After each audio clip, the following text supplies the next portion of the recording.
Bueno, dentro de la familia sustituta ya sabemos que tenemos una familia sustituta temporal y otra permanente. Nosotros comenzamos en clases anteriores hablando de la familia sustituta permanente, en particular lo que es la tutela.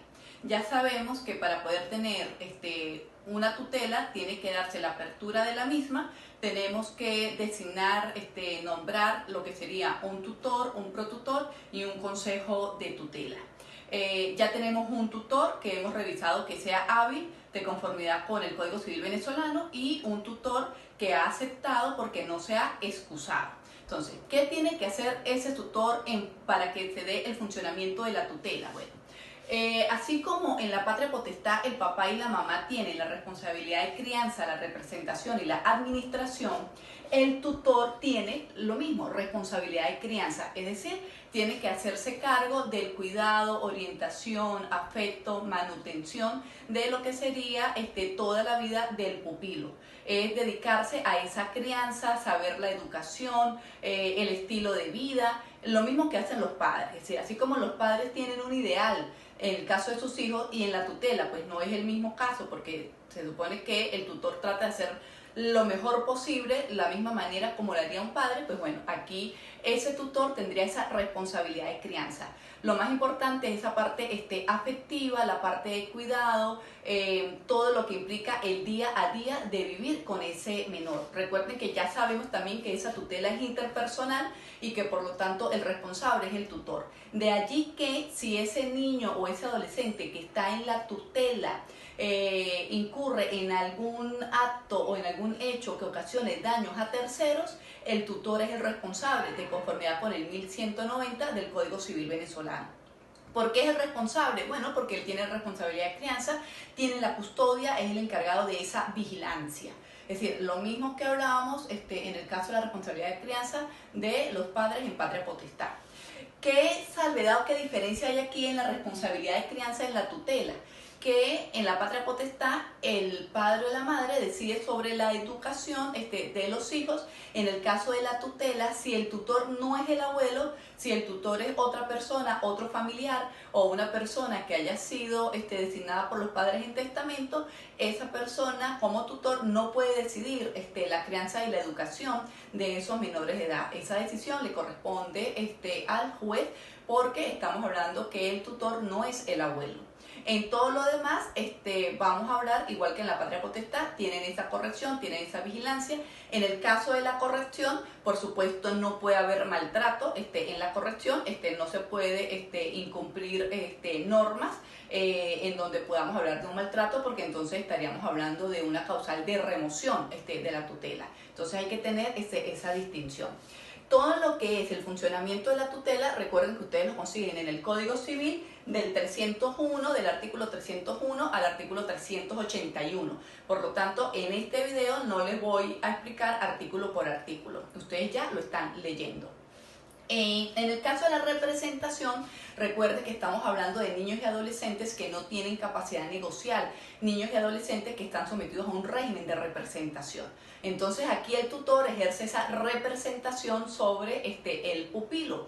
Por lo tanto, lo representa en todos los asuntos y en todos los actos civiles, menos en los asuntos, en los actos que se consideramos nosotros actos personalísimos o en aquellos actos donde ese adolescente ya tiene capacidad para actuar por sí mismo. Lo mismo que hablábamos en la patria potestad, es decir, que aquí si es un acto personalísimo redactar testamento, pues el tutor no puede representar al pupilo y redactar el testamento por él. El reconocimiento de hijos, que también es un acto personalísimo, entonces el tutor representa al pupilo en todos aquellos asuntos civiles en donde ese pupilo no tenga capacidad para hacerlo o no estemos hablando de actos personalísimos. Por supuesto, hay algunas excepciones, igual que en la patria potestad. Si hay un patrimonio, una herencia que se le está dejando al pupilo y el testador, el causante o el donante en la donación está diciendo que lo administre un curador especial, entonces ese curador pues administra estos bienes y representa al pupilo en esos actos. También cuando vamos a ver hay oposición de intereses entre varios pupilos que están sometidos a la misma tutela, Entonces, en este caso, el tutor no tendría la representación de esos pupilos porque hay oposición de interés, es decir, las mismas excepciones que hablamos en patria potestad. En el caso de la administración, recuerden que una de las formalidades previas o una de las obligaciones que tiene que cumplir el tutor antes de entrar al ejercicio de su cargo es hacer un inventario. Un inventario que tiene que hacerlo en conjunto con el protutor y con el consejo de tutela. Este inventario, ¿por qué es importante? Porque bueno, hay que dejar una constancia de todos los bienes que forman parte de ese patrimonio del pupilo y el tutor tiene que administrarlo. Entonces, si se tiene una constancia de todo lo que se recibe, pues durante todo ese tiempo que dure esa tutela, pues el tutor tiene que tener una buena administración. Así como veíamos en la patria potestad, que al padre o a la madre se le privan de la administración por mala administración, pues aquí estamos hablando de lo mismo. Y hay que tomar en cuenta que así como los padres piden autorización judicial o necesitan autorización judicial para realizar actos que exceden de la simple administración, es decir, actos de disposición, pues lo mismo ocurre aquí en la tutela. El tutor, para hacer actos de disposición o esos actos que exceden de la simple administración, típico caso, vender, hipotecar, requiere la autorización del juez.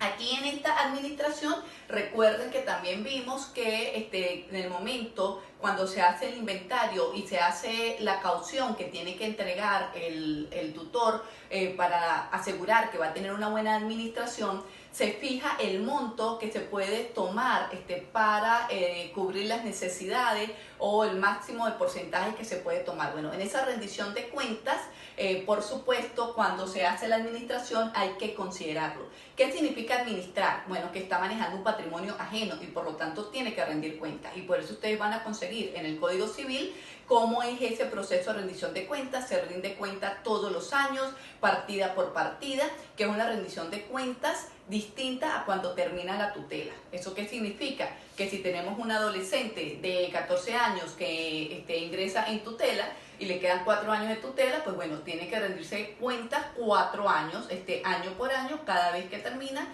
lo que sería ese ejercicio económico, para tener en cuenta una buena administración. En el caso del tutor, recuerden que la tutela es unipersonal y así como veíamos quiénes eran los candidatos para ser tutor y los diferentes tipos de delación, eso hay que considerarlo cuando estamos hablando de ese ejercicio de la tutela. Porque efectivamente el tutor está allí hasta que la tutela termine. ¿Y cuándo debería de terminar la tutela? Normal. Pues cuando ese pupilo deje de ser pupilo, porque contrae matrimonio siendo adolescente y por lo tanto se emancipa o ya cumple la mayoría de edad. Eso sería lo ideal. Pero puede suceder que ese tutor no esté ejerciendo bien sus funciones y por lo tanto termina la tutela de manera relativa porque hay que removerlo y por lo tanto iniciamos nuevamente con el proceso para la constitución de la tutela, para tener un nuevo tutor y para que continúe todo el proceso. Aquí es importante considerar que como es una familia sustituta permanente, estamos buscando tener de la mejor manera el escenario que sería para un niño o un adolescente, que tener su familia de origen, pero aquí no es así. Entonces el legislador, cuando ustedes estén leyendo esos 80 artículos del Código Civil, que es fundamental leerlos, pues se darán cuenta de cómo tiene esas similitudes con la patria potestad y sobre todo las diferencias están en esa administración, porque el tutor rinde cuentas año por año. Tenemos dos figuras adicionales, que es el protutor y el consejo de tutela. El protutor lo consiguen en los artículos 335 al 338 del Código Civil. ¿Qué hace el protutor? El protutor tiene como 3 grandes funciones. Primero, representar al pupilo cuando hay oposición de intereses entre el tutor y el pupilo, porque el representante idóneo del pupilo es el tutor, pero podemos tener casos en donde ese tutor, por ejemplo, cuando es removido, ¿quién se encarga de ese pupilo, de esa representación? El protutor. En el caso de una función que permite un buen desenvolvimiento de la tutela es la vigilancia. Una de las funciones principales del protutor es vigilar. Vigilar que el tutor cumpla todas las normas que establece el legislador, cumpla todos sus deberes, que ejerza bien su responsabilidad de crianza, pero lo más importante es que tenga una buena representación y administración, sobre todo cuando estamos hablando de pupilos que tienen un buen patrimonio. Recuerden que siempre les digo que no todos los niños y adolescentes tienen el mismo patrimonio. El patrimonio está integrado por todo aquello que tengan. Entonces podemos tener un adolescente que lo único que tiene es la patineta, la cadena, la ropa que tiene puesta y lo que tiene en su cuarto. Bueno, ese es su patrimonio. Ahí no va a haber mucho problema para administrar. Pero podemos tener un pupilo que le tenga de herencia, por ejemplo, no sé, 1.000 millones de bolívares, y hay que administrarlo, que tenga fincas, que tenga apartamentos que alquilen. Entonces allí, mientras mayor sea el patrimonio de ese pupilo, pues mayor será el trabajo y la vigilancia que hay que tener de ese tutor para cuando este tutor ejerza todos esos actos de administración. El consejo de tutela es un consejo que ejerce la supratutela. Como ya lo veíamos también, está integrado por 4 miembros, generalmente familiares, designados por el juez, aunque el papá o la mamá en ejercicio de la patria potestad pudieron prever quién podía ser el tutor, el protutor y los miembros del consejo de tutela. Pero si eso no sucede, es el juez el que me va a designar los miembros de ese consejo de tutela. El consejo de tutela generalmente lo que va a hacer es emitir opinión. Cada vez que el juez va a tomar una decisión, llama al consejo de tutela para que el consejo de tutela emita la opinión. Recuerden que siempre les digo que el juez está en un tribunal, el juez no está en el día a día, en la vida de ese niño o ese adolescente. Entonces el consejo de tutela emite opinión cada vez que haya que tomar esa decisión. Ejemplo, cuando el juez tiene que tomar la decisión sobre el tipo de educación, porque el tutor no es el abuelo, no es un tutor que sea el abuelo o la abuela. Entonces, en este caso, el consejo de tutela emite opinión. Cuando el tutor solicita autorización para hacer un acto de disposición, el consejo de tutela tiene que emitir opinión. Entonces, la ley, el legislador establece del 324 al 334 cada una de las ocasiones donde el consejo de tutela emite opinión, pero siempre que el tutor solicita autorización para un acto en particular, el consejo de tutela emite opinión. El consejo de tutela tiene una función directa en donde se hace corresponsable, que es en el caso de la formación de inventario, que como les decía hace rato, ya vimos que es antes de entrar a ejercer el cargo, y por eso les decía que ese inventario lo realizaba el tutor, el protutor y el consejo de tutela, y todos son responsables solidarios en el caso de que falte algo o de que no se haya reflejado toda la realidad de lo que forma parte de ese inventario. Y el consejo de tutela examina los estados de cuenta, esos estados de cuenta que el tutor tiene que presentar año por año cuando rinde cuentas. Esa rendición de cuentas es totalmente distinta a la rendición de cuentas de cuando termina la tutela.